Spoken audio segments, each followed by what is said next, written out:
प्यारे बच्चों, welcome to physics solution point.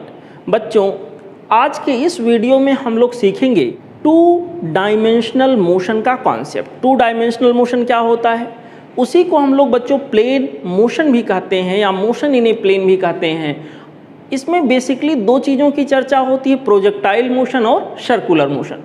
तो बच्चों, दोनों को बारी बारी से हम डिस्कस करेंगे और उससे पहले हम लोग जान लेते हैं 2D मोशन की शर्तें क्या क्या होती है, क्या क्या कंडीशंस होते हैं। डिटेल आप जान चुके हो, उसी को एक बार फिर से जल्दी देख लेते हैं। सपोज करिए बच्चों, कोई एक बॉडी हो और उसकी वेलोसिटी किसी एक स्ट्रेट लाइन में बॉडी जा रहा है, वेलोसिटी v है जो कि कांस्टेंट है। कांस्टेंट इसलिए है क्योंकि उसके ऊपर कोई भी फोर्स नहीं लग रहा है। बच्चों, जब कोई भी फोर्स नहीं लगेगा तो बॉडी जिधर जा रहा है, जितनी वेलोसिटी से जा रहा है, चलता चला जाएगा। यहाँ मोशन होगा 1D मोशन, यूनिफॉर्म मोशन। यहाँ पर बच्चों मान लेते हैं हमारे पास कोई बॉडी हो, उसके ऊपर जिधर वेलोसिटी उधर ही फोर्स लगता जाए, बॉडी की डायरेक्शन तो चेंज नहीं होगी, बल्कि बॉडी के वेलोसिटी का मैग्नीट्यूड चेंज होता जाएगा। बच्चों, इसको हम लोग कहेंगे 1D एक्सीलरेटेड मोशन, क्योंकि यहाँ एक्सीलरेट होता जाएगा, वेलोसिटी बढ़ती जाएगी। अगर मान लीजिए यहाँ कितना फोर्स और वेलोसिटी के बीच में एंगल देखें तो कितना है, 0 डिग्री है। बच्चों, यहाँ पर देखिए फोर्स और वेलोसिटी के बीच में एंगल 180 डिग्री है। फोर्स वेलोसिटी का अपोज कर रहा है और ऐसे केस में बच्चों डायरेक्शन तो फिलहाल उसी लाइन में रहेगा कहीं ना कहीं, लेकिन यहाँ पर अगर हम बात करें तो वेलोसिटी धीरे धीरे घटता जाएगा, मोशन 1D होगा और रिटार्डेड मोशन होगा। ठीक है बच्चों। अब मान लीजिए 0 डिग्री, 180 डिग्री के अलावा कोई और एंगल हो। अगर बच्चों नेट फोर्स और नेट वेलोसिटी के बीच में एंगल 0 डिग्री या 180 डिग्री का होता है, तो ऐसे पर्टिकुलर केस में क्या होगा, मोशन 1 डायमेंशनल होगा। लेकिन वेलोसिटी और फोर्स, नेट वेलोसिटी और नेट फोर्स के बीच में एंगल अगर बच्चों 0 डिग्री और 180 डिग्री के अलावा कोई भी दूसरी वैल्यू होती है, तो ऐसे केस में थीटा की कोई भी वैल्यू हो, एनी वैल्यू, बशर्ते क्या ना हो, एक्सेप्ट 0 डिग्री एंड 180 डिग्री, तो ऐसे केस में बच्चों बॉडी का मोशन क्या होगा, 2 डायमेंशनल मोशन होगा। जैसे कि मैंने यहाँ दिखाया, एक कोई सी बॉडी है बच्चों और बॉडी के ऊपर कोई सा फोर्स लग रहा है। फोर्स और वेलोसिटी के बीच में एंगल आप देख सकते हैं, ना तो 0 डिग्री ना तो 180 डिग्री है। बॉडी का जो एक्चुअल मोशन होगा कुछ इस प्रकार से होगा, फोर्स की ओर पाथ में झुकाव आता जाएगा, मोशन 2D होगा। यहाँ पर वेलोसिटी और फोर्स के बीच में एंगल 90 डिग्री मैंने रखा है, मोशन कुछ ऐसे होगा। बच्चों, ये 2 डायमेंशनल मोशन की शर्त हुई कि फोर्स और वेलोसिटी के बीच में कोई भी एंगल सर संभव है, बट 0 डिग्री 180 डिग्री नहीं होना चाहिए, अदरवाइज मोशन 1D हो जाएगा। अच्छा, 2D मोशन होने का मतलब ये होता है बच्चों कि मान लीजिए XY प्लेन में 2D मोशन हो रहा है, तो उसके X और Y दोनों कोऑर्डिनेट जो होंगे, दोनों कंपोनेंट जो होंगे बच्चों, वो टाइम पे डिपेंड होने चाहिए, दोनों ही समय के साथ चेंज होने चाहिए। For 2D motion X and Y components both should change with time. अच्छा बच्चों, दोनों अगर टाइम के साथ चेंज होने चाहिए, जैसे example X equal to 10, Y equal to 10t। Y तो समय पे डिपेंड कर रहा, टाइम के अनुसार चेंज होगा, बट यहाँ बच्चों X टाइम के अकॉर्डिंग चेंज नहीं होगा। ऐसे मोशन को हम बच्चों क्या कहेंगे, क्या ये 2D मोशन है? नहीं सर, ये 2D मोशन नहीं है, ये 2D मोशन नहीं है, क्योंकि X टाइम के साथ चेंज नहीं हो रहा है। इसमें देखिए, इसमें X जो है टाइम के साथ चेंज हो रहा है, बट Y टाइम के साथ चेंज नहीं हो रहा है, Y कांस्टेंट हो गया। मैं पूछूं क्या ये 2D मोशन है? नहीं सर, ये 2D मोशन नहीं होगा, ये 2D मोशन नहीं होगा। अगले एग्जांपल में देखिए, X इक्वल टू मैंने दिखाया 5 times of t square and Y equal to 8t plus of 5। बच्चों, इसको मैं पूछूं क्या ये 2D मोशन है? Yes, this is 2D motion. Why is this 2D motion? Reason is that its X and Y both component, both coordinate are changing with respect to time. That is why this is 2D motion. इतनी बात समझ में आई बच्चों? आइए कुछ और बातें इसी से जुड़ी हुई देखते हैं। जैसा कि बच्चों मैंने आपको बताया कि अगर कोई बॉडी 2 डायमेंशनल मोशन कर रहा है तो उसके X और Y दोनों ही कोऑर्डिनेट समय के साथ चेंज होंगे। मान लो बॉडी कभी किसी पर्टिकुलर समय पे यहाँ कहीं पे है, पॉइंट P पर, और उसका एक्स कोऑर्डिनेट x है और y कोऑर्डिनेट y है। तो बच्चों उस बॉडी का उस समय के लिए अगर पोजीशन वेक्टर देखा जाए तो पोजीशन वेक्टर हो जाएगा x into Y cap plus Y into J cap. रहा सवाल अगर ये 2D मोशन है तो x और y दोनों ही टाइम डिपेंडेंट होंगे, ब्रैकेट में टाइम लिखने का यही मतलब हुआ। इसका मतलब पोजीशन वेक्टर भी टाइम के साथ क्या होता रहेगा, चेंज होता रहेगा। अब बच्चों rate of change of position vector, इसी को हम लोग वेलासिटी का नाम देंगे। तो अगर वेलासिटी मुझे निकालना है तो दोनों साइड को डिफरेंशिएट कर दें, पोजीशन वेक्टर को डिफरेंशिएट करेंगे टाइम के रेस्पेक्ट में नेट वेलासिटी मिल जाएगा, और x को डिफरेंशिएट करेंगे टाइम के रेस्पेक्ट में वेलासिटी का x कंपोनेंट, और इसको डिफरेंशिएट करेंगे वेलासिटी का y कंपोनेंट। तो v इक्वल टू हो गया vx into Y cap plus V Y into J cap. इसी तरह से बच्चों एक्सीलरेशन की बात करें तो एक्सीलरेशन हमारे पास जो होगा, एक बार फिर से डिफरेंशिएट कर दें टाइम के रेस्पेक्ट में, तो एक्सीलरेशन की वैल्यू हो जाएगी dv over dt means acceleration, dvx over dt यानी एक्सीलरेशन का x component into Y cap, dvy over dt acceleration का एक्सीलरेशन का y component into J cap. ठीक है बच्चों, तो ये रहा सिंपल सा तरीका। अब एक और चर्चा कर लेते हैं, बड़ा महत्वपूर्ण कॉन्सेप्ट होता है, दैट इज ट्रेजेक्ट्री इक्वेशन। बच्चों ट्रेजेक्ट्री का मतलब होता है पाथ, ट्रेजेक्ट्री इक्वेशन का मतलब पाथ को बनाने वाला इक्वेशन, यानी ऐसा इक्वेशन जिससे हमें पाथ का पता चले उसको बच्चों हम ट्रेजेक्ट्री इक्वेशन का नाम देते हैं।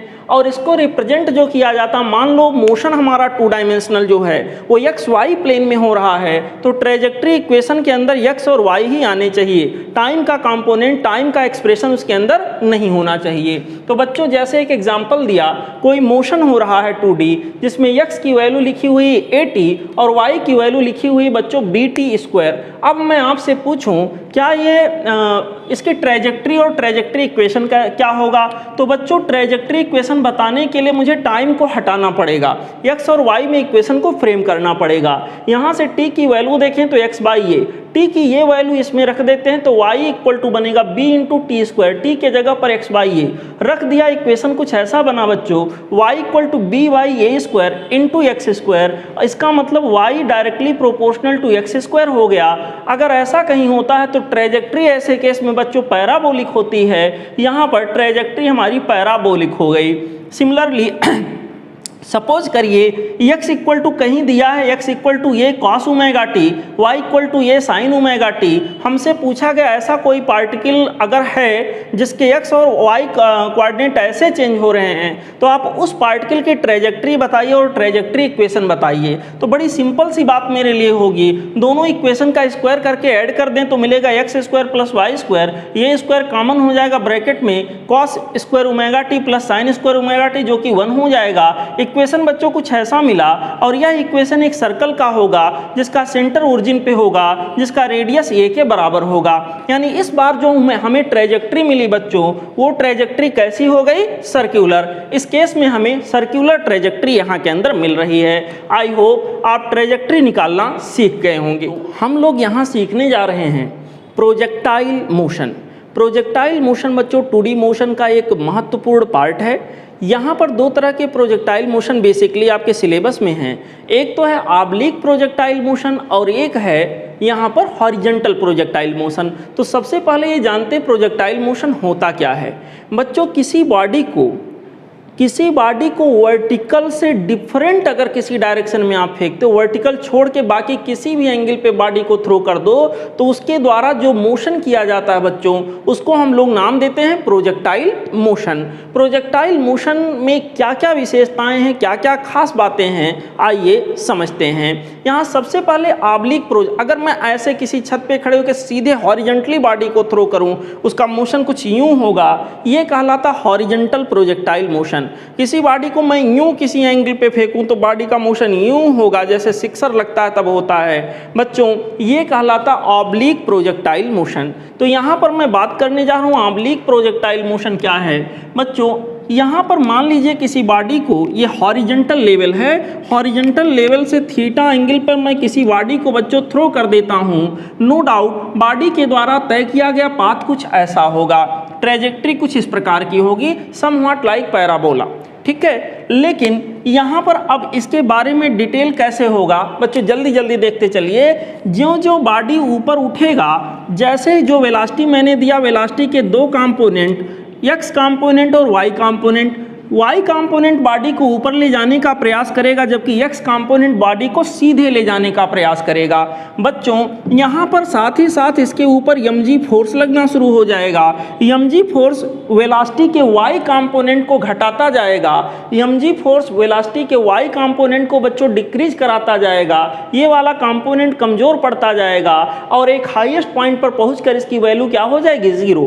और ये वाला जो x कंपोनेंट है इसको प्रभावित करने वाला, इसको डिस्टर्ब करने वाला कोई भी फोर्स उपस्थित नहीं है, जिसके वजह से क्या होगा, x कंपोनेंट उतना का उतना पूरे मोशन में बना रहेगा। अब दोनों की अलग अलग ड्यूटी रहेगी। x कंपोनेंट बॉडी को सीधे ले जाने का प्रयास कर रहा है जबकि y कंपोनेंट ऊपर उठाने का प्रयास कर रहा है, लेकिन y कंपोनेंट का अपोजिशन mg कर रहा है। ग्रेविटेशनल फोर्स की वजह से कमजोर पड़ता गया और y कंपोनेंट यहाँ 0 हो गया कहीं पहुंचकर। ये हाईएस्ट पॉइंट हुआ, पीक पॉइंट हुआ। बच्चों जैसे ही y कंपोनेंट 0 हुआ, क्या mg का लगना बंद हो गया? नहीं सर, mg अभी भी लग रहा है और यहाँ पर mg डाउनवर्ड लग रहा है। अब mg इसको नीचे की ओर खींच लाएगा। x कंपोनेंट सीधे ले जाने का प्रयास करे, mg की वजह से धीरे धीरे नीचे की ओर इसकी वेलोसिटी बढ़ती जाएगी। अब y कंपोनेंट बढ़ता जाएगा जबकि x कंपोनेंट हर जगह बच्चों एक ही बना रहेगा। यहाँ जब फाइनल पॉइंट पर पहुंचेगा तो आइडियल कंडीशन में जैसा सिचुएशन यहाँ था x और y कंपोनेंट का, वैसा ही लगभग सिचुएशन बन जाएगा। x कंपोनेंट तो वैसे भी चेंज नहीं होने वाला था। यहाँ पर बच्चों y कंपोनेंट जितना यहाँ था मैग्नीट्यूड में, उतना फाइनल पॉइंट पर पहुंचकर भी हो जाता है। बशर्ते y कंपोनेंट यहाँ अपवर्ड था तो यहाँ क्या हो जाता है, डाउनवर्ड, डायरेक्शन अपोजिट हो जाती है और नेट वेलोसिटी का मैग्नीट्यूड जितना पहले था उतना फाइनल पॉइंट पर भी आ जाता है। इतनी बातें। तो बच्चों इस मोशन में सबसे खास बात, अच्छा एक बात और जान लीजिए बच्चों, जब आप इस मोशन की स्टडी करो तो टू बाल कॉन्सेप्ट मान लो। जैसे एक बाल ऊपर की ओर फेंका गया हो, ठीक उसी समय दूसरा बाल सीधे हॉरिजॉन्टली फेंका गया हो। वर्टिकल में आपको कुछ भी कैलकुलेट करना हो, ये वाले मोशन की बात कर लो। हॉरिजॉन्टल में कुछ भी कैलकुलेट करना हो, ये वाले बाल की मोशन की बात कर लो। पहले बाल के मोशन की बात करेंगे तो उससे वर्टिकल वाला कैलकुलेशन हमारा हो जाएगा। दूसरे वाले बाल की बात करेंगे तो उससे बच्चों हॉरिजॉन्टल मोशन का कैलकुलेशन हो जाएगा। अब यहाँ पर देखिए ध्यान से, जो हमारे पास बच्चों वेलोसिटी है, अगर जगह जगह इसको पहले यहाँ देख लीजिए बच्चों, यहाँ पूरे मोशन को अगर एनालाइज किया जाए तो पूरे मोशन में x कंपोनेंट वेलोसिटी का हर जगह सेम होगा। Reason is that x component को चेंज करने वाला कोई भी डिस्टर्बिंग फैक्टर यहाँ के ऊपर प्रेजेंट नहीं है। दूसरी खास बात बच्चों, नेट फोर्स जो यहाँ बॉडी के ऊपर लग रहा, चाहे जिस पॉइंट पर देख लो, हर जगह इसके ऊपर लगने वाला नेट फोर्स क्या है, mg है, जिसकी वजह से ये डाउनवर्ड वापस इधर आ रहा है। फिलहाल नेट एक्सीलरेशन अगर मैं देखूं तो g के बराबर होगा, जो कि हमेशा डाउनवर्ड होता है। बच्चों यहाँ के अंदर अगर हम फोर्स को वेक्टर फॉर्मेट में लिखें तो डाउनवर्ड हम निगेटिव y मानते हुए लिख रहे हैं, minus mg into J cap हो जाएगा। एक्सीलरेशन नीचे की ओर है, minus g into J cap हो जाएगा। बच्चों आइए जरा जगह जगह इसमें जो वेलोसिटी यूज हुआ है, जगह जगह इसकी वेलोसिटी में चेंज हो रहा है। 2-4 जगह जो मैंने दिखाई हैं, 1 2 3 4 5 जगह मैंने दिखाया है, उन सबको देखें कहां पर कितनी वेलोसिटी हो रही है। पॉइंट ए पर वेलोसिटी देखने जाएंगे। Point A is the initial point and it will have two component. Point A पर इनिशियल वेलोसिटी u था, इसको बच्चों सिंपली मैं u लिख दूं, that will be represented as ux into I cap, ux into I cap plus ui into J cap plus ui into J cap. Similarly point B पर मैं जाता हूं तो वेलोसिटी हमारी कुछ इस तरह से है। इसके दो कंपोनेंट बच्चों यहाँ के अंदर आएंगे, x और y। मैं लिखूंगा यहाँ पर v की वैल्यू हो जाएगी vx जो कि ux के बराबर ही होगा into I cap plus vy into J cap. Similarly बच्चों हम देखें तो यहाँ के अंदर अगला सिचुएशन जो हमारे सामने आएगा, पॉइंट C पर वेलोसिटी क्या होगी, तो पॉइंट C की वेलोसिटी हमारी, point C is the highest point, this is the peak point. If you talk about this point then we will have only x component and y component will be 0. That is why the representation for this velocity at point C will be equal to ux into I cap plus 0 into j cap. That means simply we can write down the net velocity at the highest point is only the x component. Okay, and let's let's talk about point D. Point D पर क्या होगा बच्चों? Point D पर velocity के दो component हमारे होंगे, X component और वाई कंपोनेंट। एक्स तो सदाबहार U X into Y cap हो गया, माइनस यहाँ के अंदर बच्चों आ जाएगा वी वाई डैश। माइनस क्यों? बिकॉज वी वाई डैश की डायरेक्शन जो है डाउनवर्ड हो गई, minus V Y dash into J cap. Similarly अगर हम पॉइंट ई की बात करें, फाइनल पॉइंट की बात करें, तो ये एक्स तो वैसे भी नहीं बदल रहा है, ये हो जाएगा इस पर्टिकुलर पॉइंट पे जो वेलोसिटी होगी that will be magnitude wise, ये वेलोसिटी यहाँ के बराबर हो जाएगी। फिलहाल रिप्रेजेंटेशन ऐसे होगा U X into Y cap minus U Y into J cap, जो मैंने यहाँ के अंदर लिखा हुआ है। अब इस मोशन में एनर्जी का कैसे बदलाव होगा, आइए इसको देखते हैं। बच्चों अगर हम एनर्जी की बात करें तो यहाँ पार्टिकल के पास दो एनर्जी होगी, एक तो काइनेटिक एनर्जी होगी बिकॉज ऑफ मोशन, दूसरा होगा potential energy due to force mg। Okay, यहाँ पर इन दोनों एनर्जी की अलग अलग बात कर लेते हैं। बच्चों काइनेटिक एनर्जी का जहाँ तक सवाल है सबसे ज़्यादा यहाँ लोवेस्ट पॉइंट पर होगा, क्योंकि स्पीड यहाँ सबसे ज़्यादा है, नेट स्पीड। और बच्चों ज्यों ज्यों ऊपर जा रहा वेलोसिटी घटती जा रही तो काइनेटिक एनर्जी कम होता जाएगा एंड देन फिर बढ़ना शुरू होगा, फिर से हाईएस्ट हो जाएगा। तो काइनेटिक एनर्जी की अगर बात करें, आप डायग्राम में देखो बच्चों, काइनेटिक एनर्जी की अगर बात करें तो सिंपली हम क्या कहेंगे कि काइनेटिक एनर्जी पॉइंट ए से सी तक, ए से सी तक घटेगा, डिक्रीज करेगा, और सी के बाद सी से ई तक क्या होगा, इंक्रीज करेगा। ओके, पोटेंशियल एनर्जी की अगर बात करें तो पॉइंट ए पर मिनिमम होगा, पॉइंट सी पर मैक्सिमम होगा, यानी ए से सी तक क्या होगा, बढ़ेगा, और सी से ई तक आने में पोटेंशियल एनर्जी लगातार क्या होगा, डिक्रीज होता जाएगा। और टोटल मैकेनिकल एनर्जी, क्योंकि यहाँ नॉन कंजर्वेटिव फोर्स एब्सेंट मान रहे हैं, इसलिए टोटल मैकेनिकल एनर्जी हर पॉइंट पे क्या होगा, सेम होगा। अब बच्चों ऐसे देखो, काइनेटिक एनर्जी की जो इनिशियल वैल्यू होगी, मतलब वहाँ पॉइंट ए पर जो वैल्यू होगी, बाई फार्मूला हमारे पास आ जाएगी हाफ एम यू स्क्वायर। ठीक है बच्चों, यहाँ के अंदर काइनेटिक एनर्जी अगर पॉइंट सी यानी कि हाईएस्ट पॉइंट पर जाकर मैं देखूं तो इसकी वैल्यू हो जाएगी हमारे पास हाफ एम यू एक्स का स्क्वायर, और यू एक्स का square in the sense U cos theta का स्क्वायर यानी you square cos square theta. बच्चों यहाँ पर हम लोग देखेंगे कि इतनी जो वैल्यू है ये इनिशियल काइनेटिक एनर्जी के बराबर आ गया। के सी इक्वल टू हमारे पास हो जाएगा के I initial kinetic energy into cos square theta. यहाँ तक की कहानी हो गई। अब बच्चों सिचुएशन कुछ ऐसा है कि अगर हम इन दोनों एनर्जीज को ऐड कर लेते हैं काइनेटिक, अच्छा दोनों एनर्जी तो अभी एक बाकी है, यहाँ पर ये रहा हाईएस्ट पॉइंट पर अगर काइनेटिक एनर्जी हमसे पूछा जाए, एंगल ऑफ प्रोजेक्शन पता हो और इनिशियल काइनेटिक एनर्जी पता हो, तो बच्चों हाईएस्ट पॉइंट की काइनेटिक एनर्जी इस इक्वेशन का यूज करके आसानी से हम लोग कैलकुलेट कर सकते हैं। रहे सवाल पोटेंशियल एनर्जी का, मैं पूछूं यहाँ क्या है, अगर रेफरेंस लेवल हम इसी को ले रहे हैं, ग्राउंड को ले रहे हैं, तो बच्चों पोटेंशियल एनर्जी की वैल्यू 0 होगी। पॉइंट सी पर पहुंच जाते हैं सर, पॉइंट सी पर पोटेंशियल एनर्जी क्या होगी, एम जी एच मैक्स, और एच मैक्स की वैल्यू हाईएस्ट यहाँ पर मैक्सिमम हाइट है, मैक्सिमम हाइट की वैल्यू हो जाएगी you square sine square theta upon 2g। इसको रख के अगर सॉल्व किया जाए तो बच्चों कैलकुलेशन करने पर हमारे पास क्या होगा, half M U square sine square theta यहाँ से बच रहा है, half M U square in the sense के आई इनिशियल काइनेटिक एनर्जी के बराबर हो गया। यहाँ के अंदर यूसी की वैल्यू आ जाएगी के आई कॉस स्क्वायर थीटा। तो बच्चों ये रहा हाईएस्ट पॉइंट पर पोटेंशियल एनर्जी और ये रहा हाईएस्ट पॉइंट पर काइनेटिक एनर्जी। अगर इन दोनों को मैं सम कर दूं, kinetic energy at point C, kinetic energy अगर बच्चों इन दोनों को मैं सम कर दूं, आप लोग ध्यान से देखो, kinetic energy at the highest point, potential energy at the highest point, then what we will get, क्या होगा, के आई कॉमन हो जाएगा ब्रैकेट के अंदर। बच्चों यहाँ के अंदर माफ करिएगा, यहाँ साइन रहेगा, यहाँ पर साइन रहेगा। बच्चों यहाँ के अंदर दोनों को ऐड करेंगे तो के आई कॉमन हो जाएगा, ब्रैकेट के अंदर बचेगा cos square theta plus sine square theta, जो कि यहाँ के अंदर 1 के बराबर हो जाएगा। तो इसका मतलब टोटल मैकेनिकल एनर्जी जो होगा, total mechanical energy equal to initial kinetic energy. In general case अगर रेफरेंस लेवल हम इसी को ले रहे हैं तो ऐसे केस में प्रोजेक्टाइल के दौरान total mechanical energy initial kinetic energy के बच्चों इक्वल आएगा। ठीक है, चलिए इससे जुड़े हुए कुछ और फैक्ट्स को हम लोग देखते हैं। बच्चों प्रोजेक्टाइल से जुड़े हुए 2-3 पैरामीटर जो बहुत खास हैं यहाँ के लिए, उसमें है टाइम ऑफ फ्लाइट, उसमें है बच्चों यहाँ पर maximum height, attained by particle, and third one is horizontal range. This is horizontal range R.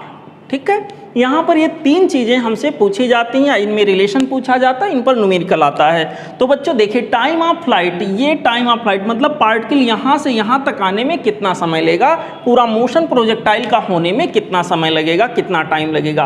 तो मैंने कहा था कि जितने बच्चों आप जब वर्टिकल मोशन की बात करनी हो तो ये वाले बाल की बात कर लो, और जब हॉरिजॉन्टल मोशन की बात करनी हो तो हॉरिजॉन्टल वाले बाल की बात कर लो। तो जब हम ये टोटल टाइम ऑफ फ्लाइट की बात करेंगे तो ऐसे समझें एक बॉल जो यहाँ के ऊपर बच्चों इस तरह से चल रहा है और एक ऐसे चल रहा है, ये गया, ये आगे बढ़ रहा है, ये ऊपर गया, नीचे आया, जितने समय में ऊपर से नीचे जाके आया उतने समय में ये यहाँ से यहाँ तक आया।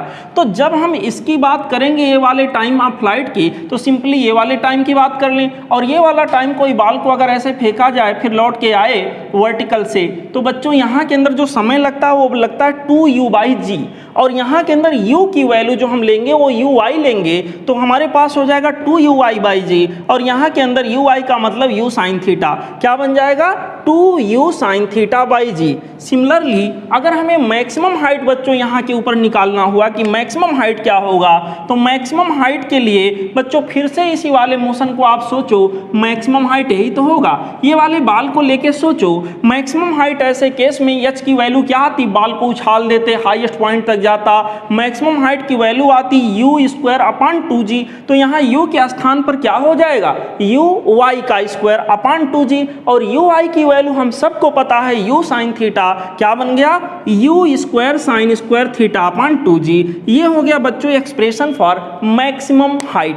आई होप आप इंजॉय कर रहे होंगे। यहाँ के अंदर बच्चों अगला हमारे पास जो अगला टॉपिक है वो है हॉरिजॉन्टल रेंज। हॉरिजॉन्टल रेंज कितना तय करेगा, इस बार बच्चों मैं हॉरिजॉन्टल मोशन की बात करूंगा, और हॉरिजॉन्टल मोशन मतलब ये सेकंड बॉल की मैं बात करूंगा, और सेकंड बॉल की बात अगर मैं करूंगा तो distance equal to speed into time के हिसाब से हॉरिजॉन्टल में जो डिस्टेंस कवर हुआ है दैट इज आर, और यहाँ पर जो वेलोसिटी हुई है बच्चों, जो वेलोसिटी यहाँ पर हॉरिजॉन्टल के एलांग है दैट इज ux इनटू कितना समय यहाँ से यहाँ तक आने में लगेगा, जितना इसको यहाँ से यहाँ तक आने में लगेगा, मीन्स क्या हो गया कैपिटल T। तो हमारे पास क्या बन गया बच्चों, range equal to 2 times of ux into uy/g।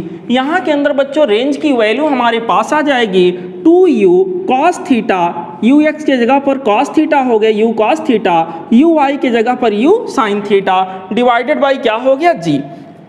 अब बेटा जी देखो यहाँ r की वैल्यू हो जाएगी u² के अलावा बच क्या रहा 2 sin थीटा cos थीटा। अगर u² को मैं छोड़ दूं तो बाकी क्या बच रहा है 2 sin थीटा cos थीटा, इसको मैं लिख देता हूं sin 2 थीटा, क्या बचा बाकी u²।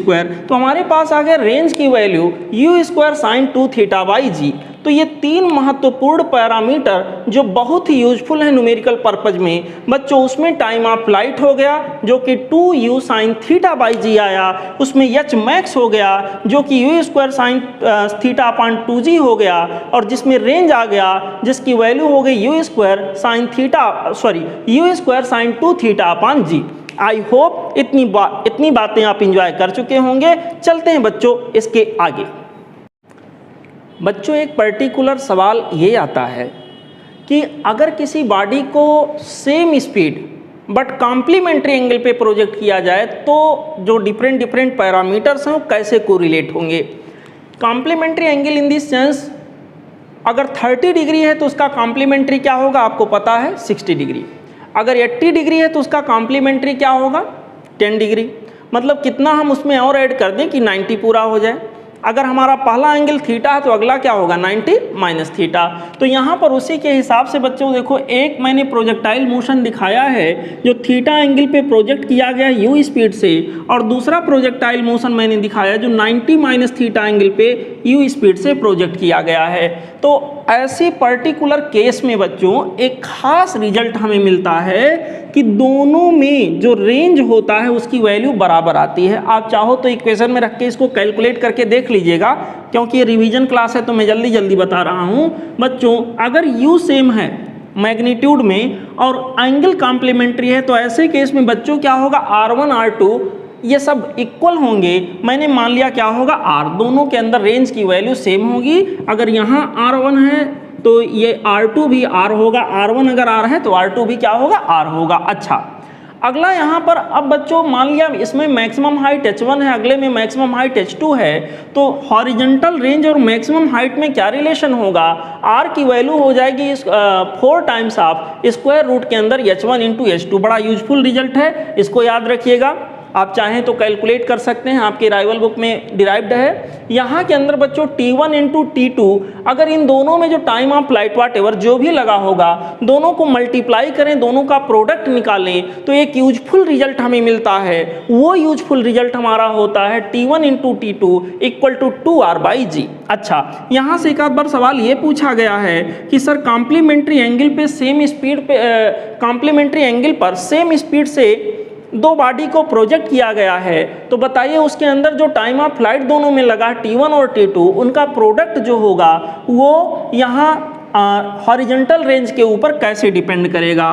तो T1 into T2 horizontal range के डायरेक्टली प्रोपोर्शनल होगा, जो कि यहाँ के अंदर से दिख रहा है। आई होप इतनी बातें आप समझ गए होंगे बच्चों। ये यूजफुल रिजल्ट आप लोग नोट डाउन कर लीजिएगा, शॉर्ट नोट अगर बना रहे हैं, नहीं बना रहे हैं तो कोई बात नहीं, आप इसको ध्यान रखिएगा। बच्चों, हमारे गैलीलियो जी ने एक बड़ा महत्वपूर्ण रिजल्ट यहाँ दिया एक्सपेरिमेंट करके, जिसको गैलीलियो का एक्सपेरिमेंटल रिजल्ट भी कहा जाता है। यहाँ पे ये बताया गया कि अगर दो बॉडी को बच्चों एक ही स्पीड से 45 माइनस थीटा पर और 45 प्लस थीटा एंगल पर प्रोजेक्ट कर दिया जाए, तो दोनों केस में हॉरिजॉन्टल रेंज की वैल्यू सेम आती है। आपने देखा कॉम्प्लीमेंट्री एंगल के लिए भी ऐसा ही रिजल्ट था, और यहाँ पर ये एंगल कॉम्प्लीमेंट्री तो नहीं कहलाएगा, बल्कि 45 माइनस थीटा और 45 प्लस थीटा, अगर यहाँ पर इतने एंगल पर चीज़ों को फेंका जाए बच्चों, तो यहाँ के अंदर क्या होगा, रेंज की वैल्यू दोनों केसेज में सेम आएगी। कभी एग्जाम में ये पूछा जाता R1 इक्वल टू R2 होगा या नहीं होगा, कभी इनका रेशियो पूछ लिया जाता है। अगर इनका रेशियो हम निकालें, R1 और R2 का जो रेशियो होगा बच्चों 1:1 के बराबर आ जाएगा। ठीक है, चलते हैं आगे। बच्चों, मान लीजिए कोई पार्टिकल प्रोजेक्टाइल मोशन करता हुआ जा रहा है। मैंने पार्टिकल को यहाँ से प्रोजेक्ट किया, पार्टिकल ये वाले पाथ पे जा रहा है। कभी पार्टिकल यहाँ होगा, कभी यहाँ होगा, कभी यहाँ, कभी यहाँ, कभी यहाँ, कभी यहाँ। बच्चों, पार्टिकल का पोजीशन वेक्टर लगातार बदलता जा रहा है। अब इसलिए 2D मोशन है तो पोजीशन वेक्टर तो बदलना ही बदलना है। और अगर पोजीशन वेक्टर यहाँ के अंदर बदलता जा रहा है तो यहाँ के अंदर पूछा जाएगा पोजीशन वेक्टर क्या होगा, टाइम डिपेंडेंट कुछ होगा, कैसे निकालेंगे आइए देखते हैं। और इसके अलावा क्या पूछा जाएगा, वेलोसिटी किसी पर्टिकुलर टाइम पे क्या होगी, एक्सीलरेशन किसी पर्टिकुलर समय पे क्या होगा, आइए देखते हैं। पोजीशन वेक्टर मान लिया बच्चों कैपिटल T, ये हम ले रहे हैं T is less then capital T के लिए, यानी टाइम ऑफ फ्लाइट से आधे के लिए। टाइम ऑफ फ्लाइट होता है हम ऐसे भी लिख सकते हैं इसको, T is less than U sine theta by G, क्योंकि टाइम ऑफ फ्लाइट का आधा यही होगा U sine theta by G. इससे पहले के मोशन की अगर बात करें और ये मान के चलें कि पार्टिकल कभी पॉइंट P पर था, तो ऐसे पर्टिकुलर सिचुएशन में इसका पोजीशन वेक्टर हमारे पास कुछ यूँ आ जाएगा। और पोजीशन वेक्टर को लिखने का तरीका x into I cap plus Y into J cap. रहा सवाल सर x और y दोनों ही टाइम डिपेंडेंट होने चाहिए, नो डाउट दोनों ही टाइम डिपेंडेंट हैं। यहाँ के अंदर बच्चों अगर हम बात करेंगे तो हमारे पास x की वैल्यू हो जाएगी, x की वैल्यू इस पर्टिकुलर पोजीशन के लिए x की वैल्यू हो जाएगी ux इंटू टी। यहाँ से यहाँ तक आने में जो समय लगता हॉरिजॉन्टल बाल को वो t लगता, ux into T into I cap हो गया। और y की वैल्यू की अगर बात करें, यहाँ पर बच्चों ये वर्टिकल मोशन जो अभी मैंने बताया था उसको अगर कंपेयर करके बनाओ तो यहाँ y की वैल्यू जो हमारे पास आ जाएगी t समय के बाद, वो आएगा uit minus half G T square, यही आएगा इंटू यहाँ के अंदर क्या हो जाएगा j कैप। पॉइंट P पर पहुँच चुके हैं और पॉइंट P का पोजीशन वेक्टर टाइम डिपेंडेंट है जो आपके सामने यहाँ रखा हुआ है। ठीक है बच्चों, यहाँ के अंदर ये रहा सिचुएशन। कभी मैग्नीट्यूड निकालना हुआ तो सिंपली स्क्वायर रूट के अंदर x i के कॉफिशिएंट का स्क्वायर प्लस j के कॉफिशिएंट का स्क्वायर कर देना है। यहाँ देखिए वेलोसिटी की अगर मैं बात करूँ तो वेलोसिटी की वैल्यू बच्चों हमारे पास ऐसे होगी, instantaneous velocity equal to rate of change of position with respect to time. बच्चों यहाँ के अंदर हो जाएगा ux इंटू आई कैप। देखिए अगर dr और dt यहाँ से निकालें, यहाँ से dr और dt, तो इसमें टाइम के रेस्पेक्ट में आप करेंगे t का t के रेस्पेक्ट में 1, और ux तो ऐसे भी कांस्टेंट है पूरे मोशन में, तो ux इंटू आई कैप हो गया। इसको टाइम के रेस्पेक्ट में डिफ्रेंशिएट करेंगे तो आ जाएगा uy इंटू 1 माइनस हाफ जी इंटू 2t। बच्चों सॉल्व करने पर आ जाएगा uy माइनस gt। यहाँ पर बच्चों ये हमारे पास आ गया this much into J cap. ये हमारे पास रहा किसी पर्टिकुलर समय पे वेलोसिटी की वैल्यू, और बच्चों मैं उस समय के लिए कैलकुलेट कर रहा हूँ ये सब इक्वेशन जब टाइम ऑफ फ्लाइट से आधे का समय हो, मतलब फर्स्ट हाफ मोशन की मैं बात कर रहा हूँ। यहाँ के अंदर बच्चों एक्सीलरेशन की अगर मैं बात करूँ तो acceleration equal to rate of change of velocity होगा। इसको एक बार फिर टाइम के रेस्पेक्ट में मैं डिफरेंशिएट करने जाऊँगा प्यारे बच्चों। ux को डिफरेंशिएट करूँगा, ux मैंने आपको बड़ा जोर दे के बताया बच्चों सदाबहार होता है, पूरे मोशन में ux की वैल्यू कहीं भी चेंज नहीं होने वाली है। यहाँ के अंदर हो जाएगा ux और dux और dt करेंगे 0 आ जाएगा, यानी 0 इंटू आई कैप। uy जो इनिशियल वेलोसिटी हमारी उसका y कंपोनेंट है, फिलहाल यहाँ कहीं टाइम नहीं आ रहा, इसका डिफरेंशिएशन 0 हो गया, और g कांस्टेंट है, t का t के रेस्पेक्ट में 1 हो गया। सब मिला जुला के एक्सीलरेशन हमारे पास कुछ ऐसे आ गया minus G into J cap. Minus G into J cap जो ऑलरेडी हम लोग निकाल चुके थे, मैंने आपको बताया था प्रोजेक्टाइल मोशन में। बच्चों यहाँ पर प्रोजेक्टाइल मोशन की अगर मैं बात करूँ तो प्रोजेक्टाइल मोशन में ग्रेविटेशनल एक्सीलरेशन हमेशा डाउनवर्ड लगता है, इसका मतलब एक्सीलरेशन की वैल्यू आ गया minus G into J cap. I hope इतनी बातें आप समझ गए होंगे। आइए बच्चों हम लोग देखते हैं प्रोजेक्टाइल मोशन का ट्रेजेक्ट्री इक्वेशन कैसे निकालेंगे। Trajectory equation in the sense equation of path मैं पहले बता चुका हूं, और पहले तो आप बहुत कुछ सीख चुके हो। यहाँ पर बच्चों इक्वेशन ऑफ पाथ, मान लीजिए कोई बॉडी इस तरह से प्रोजेक्टाइल मोशन करते हुए जा रहा है। अगर प्रोजेक्टाइल मोशन करते हुए जा रहा है, कभी किसी पर्टिकुलर समय पे पार्टिकल कहीं यहाँ पॉइंट P पर होगा, उस समय y की वैल्यू यहाँ इतनी है, x की वैल्यू कुछ ऐसे है। बच्चों अगर मैं अलोंग y एक्सिस नियम लगाऊं, रूल लगाऊं, S equal to ut plus half A T square, ये वाले बाल वर्टिकल वाले बाल के अनुसार, तो हमारे पास इक्वेशन मिलेगा y equal to U I T minus half G T square, और x के अलोंग लगाऊं तो x की वैल्यू हो जाएगा यू एक्स इंटू टी। अब एक काम करते हैं, जैसा कि हमें मालूम है ट्रेजेक्ट्री इक्वेशन में टाइम नहीं आना चाहिए, तो टाइम को मुझे हटाना है। यहाँ से टाइम की वैल्यू निकालें तो आ जाएगा x बाई यू एक्स। यहाँ टाइम की value x by U X आ गया। बच्चों जो भी टाइम की वैल्यू मुझे यहाँ के अंदर मिला है, इस टाइम की वैल्यू को मैं ये वाले इक्वेशन में लाके रख देता हूँ, तो आप लोग देखिए क्या बनेगा। यहाँ पर अगर इस वाले इक्वेशन में मैं इसको रखता हूँ तो ये हो जाएगा U Y into T, T के जगह पर x by U X minus half G T square, half G T के जगह पर बच्चों हो गया x बाई यू एक्स, यहाँ के अंदर रख दिया। क्या बना, यू एक्स की value U sine theta, U Y की वैल्यू यू कॉस थीटा, माफ करिएगा यू वाई की वैल्यू यहाँ के अंदर हो जाएगा यू साइन थीटा, और यहाँ के अंदर हो जाएगा यू एक्स की वैल्यू यू कॉस थीटा।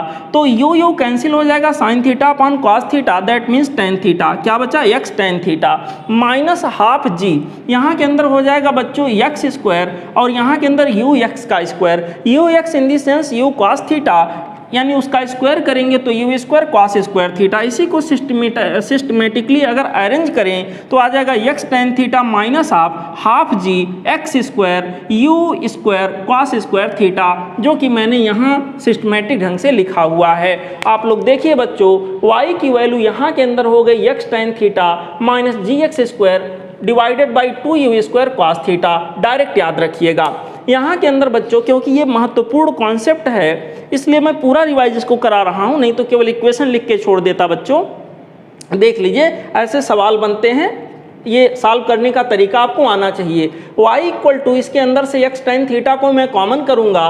बच्चों कॉमन करने के बाद यहाँ 1 बचेगा, G x square this much into X tan theta यहाँ नीचे आ जाएगा। टेन थीटा की जगह पे आ गया sign theta upon cos theta, cos theta ने एक कॉस थीटा को हटा दिया और एक एक्स ने एक एक्स को हटा दिया, ऊपर एक्स बचा। ये हो गया बच्चों 2u square cos theta sine theta, 2 cos theta sine theta को मिलाकर हमने लिख दिया साइन 2 थीटा। बचा क्या यहाँ you square sign 2 theta divided by ये वाले जी को मैं नीचे उठा लाऊं तो ये वाला ब्रैकेट जो हमारा होगा वो हॉरिजॉन्टल रेंज के बराबर आ जाएगा।